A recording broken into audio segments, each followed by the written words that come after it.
സമൂഹത്തിൽ വലിയ സ്വീകാര്യത കിട്ടുന്നു എന്ന് വരുമ്പോൾ, വാർത്തയാകുന്നു എന്ന് കാണുമ്പോൾ എന്നാൽ അത് ആ പാഠപുസ്തകത്തിൽ ഉൾപ്പെടുത്തിയേക്കാം എന്നുള്ളൊരു വലിയ വിപ്ലവകരമായ തീരുമാനം ഇതാ ഞങ്ങൾ എടുക്കുന്നു എന്ന രൂപത്തിൽ അവതരിപ്പിക്കുക. അത് കഴിഞ്ഞ് ഈ തരത്തിൽ ഈ പറയുന്ന എതിർപ്പുകൾ വരുമ്പോൾ പിന്നോട്ടോടുക. ഇതാണ് ഇവിടെ കാണുന്നത്. ഇതിനിപ്പോൾ നടക്കുന്ന ഒരു കാര്യമാണെന്നൊന്നും വിചാരിക്കേണ്ട. ഇത് കുമാരനാശൻ്റെ കാലത്ത് തന്നെ കുമാരനാശന് അനുഭവപ്പെട്ടിട്ടുണ്ട്.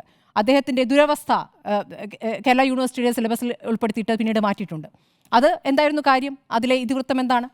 അതിൽ അന്തർജനമാണ് നായിക, അപ്പുറത്ത് നായകൻ ഒരു പുലയനാണ്. അപ്പോൾ ഇതാണ് ജാതീയത തന്നെയാണ് ആത്യന്തികമായ വിഷയം. അതുമായി ബന്ധപ്പെട്ട വിഷയങ്ങൾ അന്നും ഇന്നും ഒക്കെ ഒരേ കാലത്ത് നമ്മൾ യഥാർത്ഥത്തിൽ ഇന്നലെ നടത്തിയിരുന്ന ചർച്ചയുടെ ഒരു തുടർച്ചയായിട്ട് ഇതിനെ കണ്ടാൽ മതി.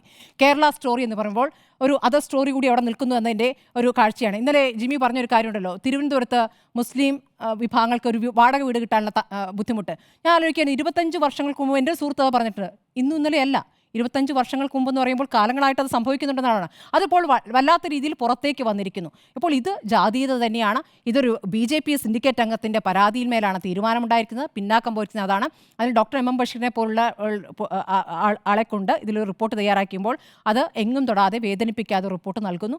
അതങ്ങനെ പാഠഭാഗത്തിൽ നിന്ന് മാറ്റുന്നു. വേടനും ഗൗരിയും അതിലൊന്നും വിഷമിക്കേണ്ട കാര്യമില്ല. കാരണം അവർ പറയുന്ന കാര്യങ്ങൾ സിലബസിന് പുറത്തുള്ള പാഠങ്ങളാണ്. അത് പൊതുസമൂഹം, യുവാക്കൾ അത് സ്വാംശീകരിച്ചിട്ട് അത് കഞ്ചാവിൻ്റെ കഥയല്ല. ഇനി ആ രൂപത്തിലൊരു കട്ടായിട്ട് പോകേണ്ട കാര്യമില്ല.